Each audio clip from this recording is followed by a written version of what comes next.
บ่นี่นะกำลังสิเดินทางไปแขวงไซสมบูรณ์เด้อแต่สิ่งที่ขาดตอนนี้ก็คือเกือบเดินป่าแล้วก็เต้นนอนเพราะว่าเห็นทีมงานนั้นนอนมันเป็นเป่าหั่นน่ะแล้วก็นอนแล้วเจ๊น้องก็เลยมาจัดเลยอันนี้เปนอนบ่แม่นเต้นค่อยน้ำมักลงว่าเต้นเปนอนแล้วก็เกือบเดินป่าและยังมีอาหารแห้งเป็นน้ำเป็นมันอยู่มาอย่างอีกหลายๆอย่างและยังสิไปเอาท่อดูดน้ำอยู่สนามบินนี่นะเจ๊น้องแม่นผู้เดียวเพราะว่าทีมงานเขาเจ้าไปลุส่งเครื่องอยู่ยังบ่มาค่อยก็เลยแบบได้ไปผู้เดียวสำหรับจังไรกันแล้วแต่เรื่องมันได้เกิดขึ้นแล้วหรือว่าเขาเจ้าลงไปเอาคำมันได้เกิดขึ้นแล้วได้เสร็จจังไดสิโทษเขาเจ้าว่าเขาเจ้าลงแบบนี้แบบนั้นน่ะบ่ได้เพราะว่าเรื่องมันได้เกิดขึ้นแล้วจังไดกะสู้ๆและเป็นกำลังใจให้ทีมงานและเดี๋ยวจีนอมลงสนามเองเพราะว่าเขาเป็นสายลุยแม่นเขาบ่ย่านหยังโดยเฉพาะแมนขี้ฝุ่นบ่เป็นหยังเขาสู้อยู่แล้วอันนี้นะต้องมาฮ้อนมือทีมงานอย่างแน่นอนตัวนี้นะเพราะว่าเขาเจ้าอยู่พูดอยู่ใส่สมบูรณ์เต็มพอเดอร์และขอบใจทุกคนที่เดี๋ยวสิขอบใจเฮ็ดหยังเจ้าบ่ได้เฮ็ดหยังต้องไปรีวิวสินค้าเพราะว่ามันเป็นเวียกเจน้อมและตัวนี้บ่ต้องหิวแซงหลายแม่บ่ได้เจ้าคือบ่ลองมาเฮ็ดแบบหิวแซงคือค่อยแน่แล้วก็ลองลงขึ้นซื้อเครื่องซื้อของให้กับเจ้าเบิ่ง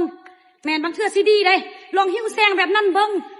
ลองไปซื้อตัวลงทุน50-60 ล้านก็ไปซื้อใส่น้ำมันรถเองแล้วก็ขับไปเอง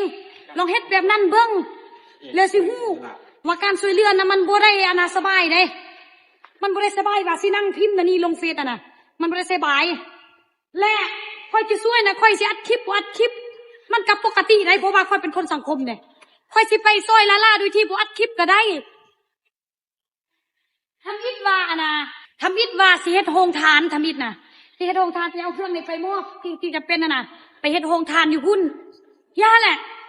จังไดมันสิเขียนลงเฟซว่ามีอินฟูคนนึงไปเฮ็ดโรงทานแล้วไปโวยวายไปโลกอดเข้าไปโลจูบเข้าพัดจะเว้าแบบนั้นล่ะตายแล้วสิเสียหายเปล่าตาเด้อย่าแหละค่อยก็เลยตัดสินใจว่าย่าแหละคันสิมีคนเว้าแบบนั้นก็บ่เฮ็ดแหละโรงทานมีแต่ไปมอบให้กับเจ้าอันนี้ซะถ้ามิดว่าสิมอบเครื่องอันนี้แล้วก็ไปเฮ็ดโรงทานถ้ามิดลงทุนนี่เกือบ50 ล้านได้บ่แม่นน้อยๆได้ตัวเองเลยสิมาพิมพ์เว้ามันยังได้บ่ได้แม่นเฮาเฮ็ดฟังเหือแหงและด้วยความเต็มใจสำคัญสิหมดเท่าใดก็แล้วแต่บ่เป็นหยังเพียงแต่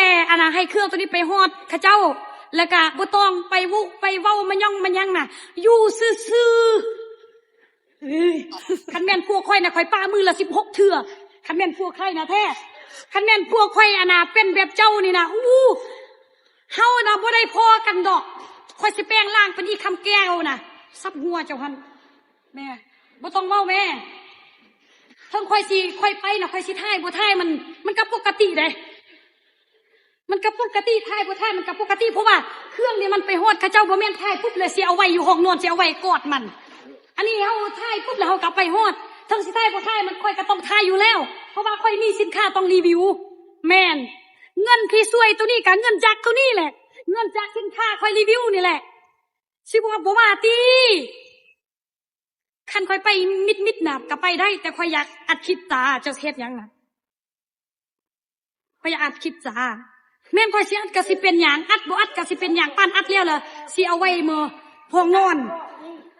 ปากแม่นแห้งเจ้าปากแม่นแล้วก็เอายาสีฟันปอกกี้นี่ไปให้เมียเจ้าใส่แน่แม่นตัวนี้เฮ็ดให้แค้วขาว